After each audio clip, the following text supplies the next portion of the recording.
Hello everybody, Skin Deep Beauty Vlogger here. I hope you're all really well. Today it is time for May favourites. Can you believe that it is the end of May? Certainly the weather doesn't look like it is. I'm here in a cosy jumper. It's still freezing here where I am.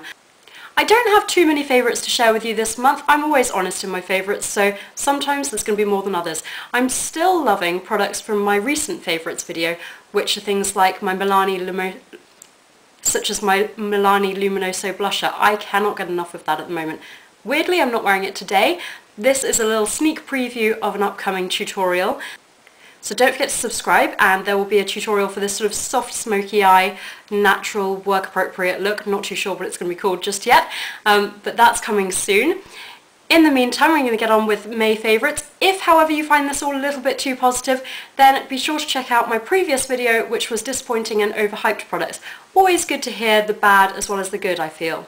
Anyway, without further ado, I'm going to get started. As always, they're in no particular order, so I'm going to get started by talking about hair care. I know, 2 hair care favourites for me. Weird, because I'm not by any means a hair expert.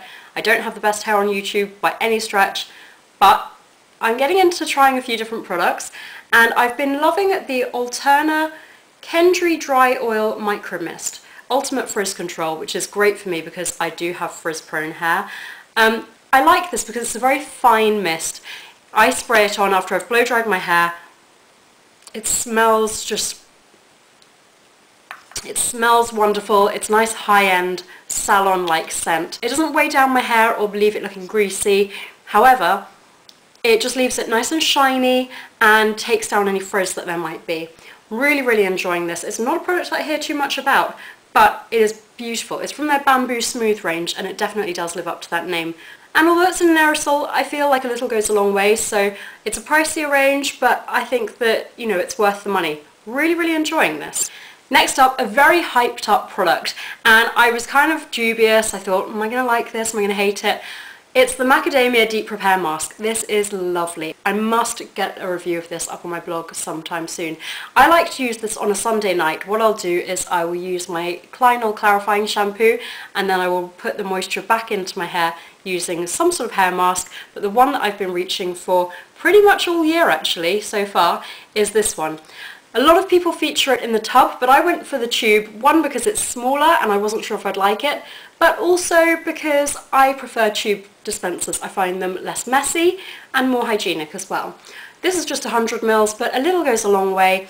It's got a nice fruity fragrance. It's a sort of pearlized cream. I like the convenience of this because you don't need to leave it in your hair for too long at all, so you can just shave your legs or, I don't know, cleanse your body, something like that. Whilst this gets to work, you could always sit with a face mask or do something a little bit more pampering if you wanted. It's paraben-free, alcohol-free, cruelty-free if those are of interest, but generally it's just a nice mask. Leaves my hair incredibly soft but still manageable, smooth, shiny, feeling really healthy, and I really do rate this highly. I didn't know if it was going to be one of those products that was not quite worth the hype, but actually I can see why people like this so much. A really nice hair mask. That's all the hair care products, and then I've just got 2 hand care products. This took me by surprise. This is from Lulu, as in the 60s singer. She has her own range of skincare and body care products called Time Bomb Beauty, and this is the Bombshell Body Hand to Hand Combat Cream. It's all about anti-aging, and to be honest, I don't really put that in this category. I don't really put this in that category, but it's just a nice hand cream. It's easily absorbed, it's got a nice lavender fragrance, and it doesn't leave any greasy residue. I like the slimline packaging, it doesn't feel too overwhelming, and I've just been using this throughout the day. I've been keeping it on my desk and applying it throughout the day to keep my hands nice and moisturised.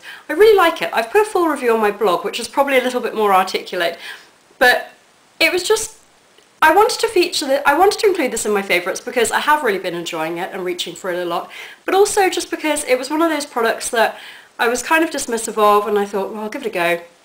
It's not something that I ever would have tried if it hadn't been sent to me, but actually it's really nice and I do like it, so I wanted to mention it. And then, stupidly, I'm not wearing this. I took my polish off last night and reapplied. At the moment I'm wearing a Clinique nail polish. This is, what is this? Concrete Jungle. Love the Clinique nail polishes, but my monthly favourite is Essie Ladylike. In the bottle this looks a sort of dusty pink, but on the nails it's a grey lilac-y shade. Very, very pretty, really lives up to that ladylike name.